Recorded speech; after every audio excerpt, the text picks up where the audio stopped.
Hello, and welcome back to the world of Wysteria. This afternoon, I will be reading Chapter 3.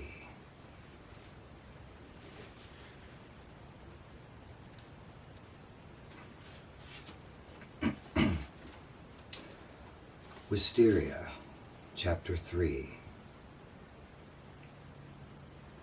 Will sat up in bed with his heart pounding.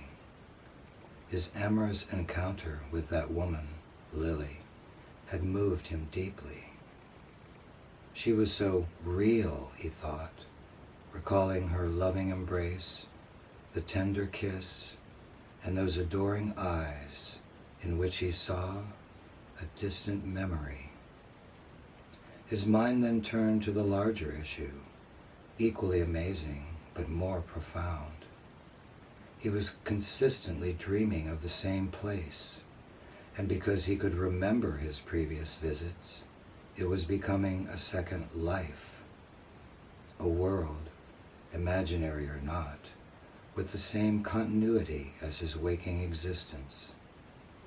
If this continued, night after night, the implications were mind-bending. The excitement Will felt was tempered by the thought that it could all end as suddenly as it had begun. For though he traveled to that town 3 nights in a row, he didn't know how or why.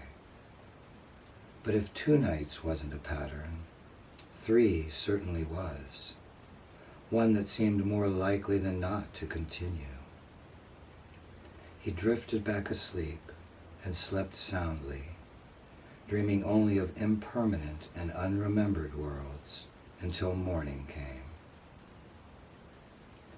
After a few minutes spent in fond recollection of last night's liaison with Lily, Will hopped out of bed, dressed, and went downstairs, where he found his mother making breakfast. "Did you have a good sleep?" she asked. "Yes," he answered, having a seat at the kitchen table. "Very good. I had another one of those dreams." "Really?" she replied, setting a plate of scrambled eggs in front of him. "Thanks," he said. "Actually, 3 nights in a row. I wish I could explain what it's like. It's absolutely unreal. And yet, so real." "I suppose you'd have to be there to appreciate it," she said, sitting down across from him. "Dreams are always difficult to describe." "Yes, but..." Will sat silent for a moment, trying to find words to describe how he felt in these dreams. "What if you walked outside right now, fully awake, and suddenly began to fly, like a bird," he said, "or like Superman? Imagine how astounded you'd be, the joy you'd feel. Imagine the sense of freedom." "Did you fly in your dreams?" she asked. "No," he said. "My point is, if I could choose between flying here in this world and having these dreams, I'd take the dreams. That's how euphoric I feel when I'm there." His mother smiled as she listened. "It sounds amazing. I've had some dreams that were very realistic," she remarked, "but not like you describe." "I don't understand how I'm doing it," he said. "I just hope it keeps happening." "Me too, dear," she replied with a wink. Unable to think of little else but his dreams, Will made it through the day merely going through the motions, waiting anxiously for nightfall. He climbed into bed early, long before he was tired enough to sleep. He wanted some time to organize his thoughts before, presumably, heading back to his other world, for there were a number of things he'd been puzzling over. For instance, he wondered how big that world was, if it had boundaries at all. What else was there that he hadn't seen?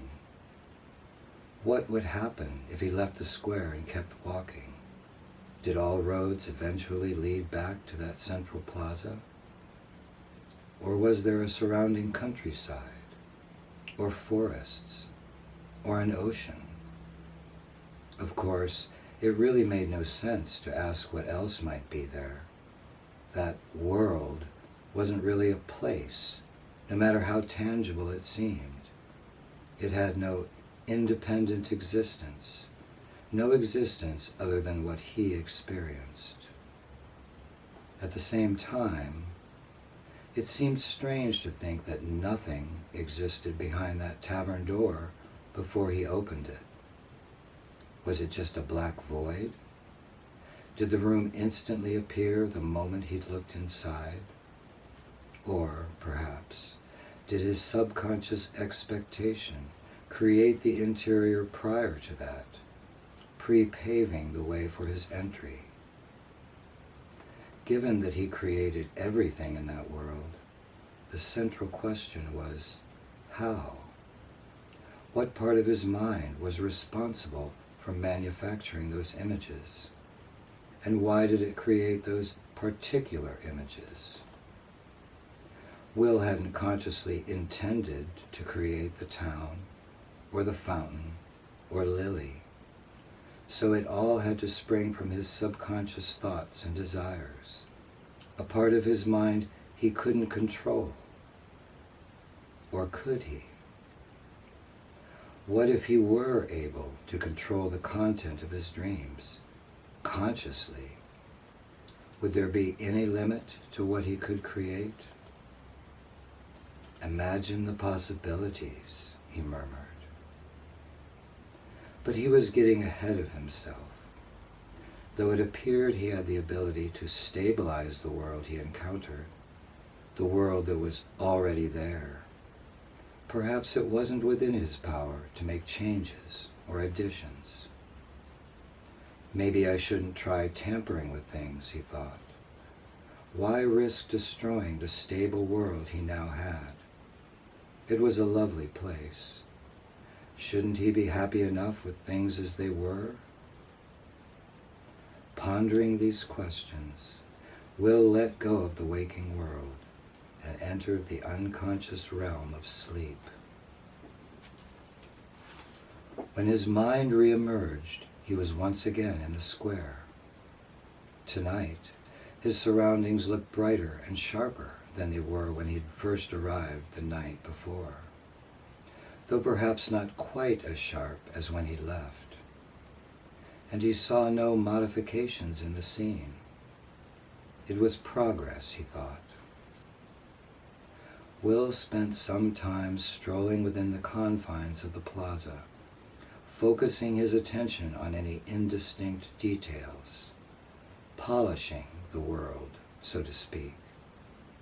He'd found that the process worked better if he engaged all of his senses, not just his sight, as he concentrated on the objects, which is why he believed that the fountain had been stabilized so quickly. Now what? He asked himself. He could investigate the other establishments in the square, but he felt like walking today. Will glanced at the southern gate. He was curious what lay beyond the closed doors at the end of the street. However, the last time he'd ventured that way, the dark fog had driven him back home, and not knowing why it had happened, he was leery of traveling in that direction. Then, eyeing the western gate, the gate through which he'd seen the fountain after wandering the streets during his second dream, he decided to explore that part of town. Leaving the plaza, Will began heading west as much as the serpentine roads would allow. The exact direction wasn't critical. He just wanted to move away from the center of the town, hoping that at some point he would reach the city limits. After walking for nearly an hour in dream time, the solid rows of buildings gave way to individual dwellings, separated at first by small yards, then by gardens and orchards, then by fields, which became progressively wilder until he came to untamed territory, where the road narrowed to little more than a footpath before entering a forest. So there is more to this world than the town, he thought. But when had all of this come into existence, or at least been determined? Not until it came into view. And why a forest, not an ocean or a desert, he wondered. Though it was a product of his mind, did he have any choice in the matter? And if he did, on what level did he make that choice? Will considered exploring the wooded area, but he began to feel sleepy and decided to return to the square. As he started retracing his steps, however, he suddenly had a troubling thought.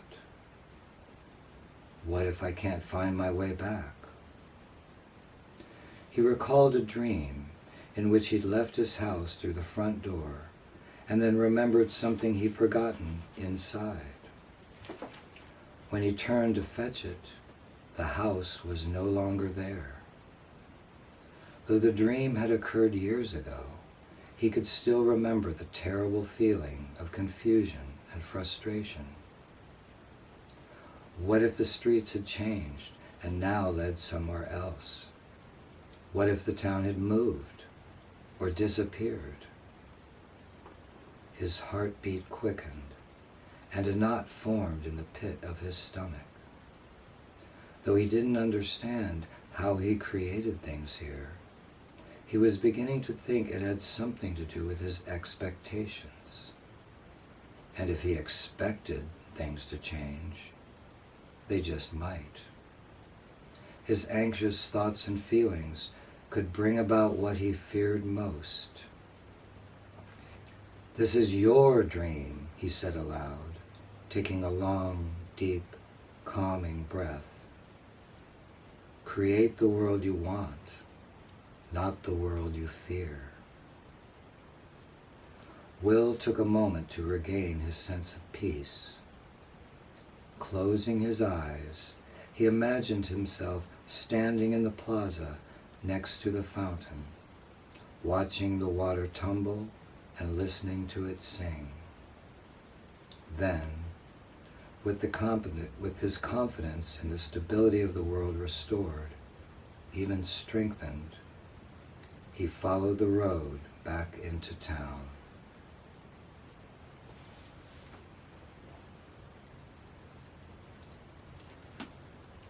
And thank you for joining me this afternoon, and we will return shortly with Chapter 4.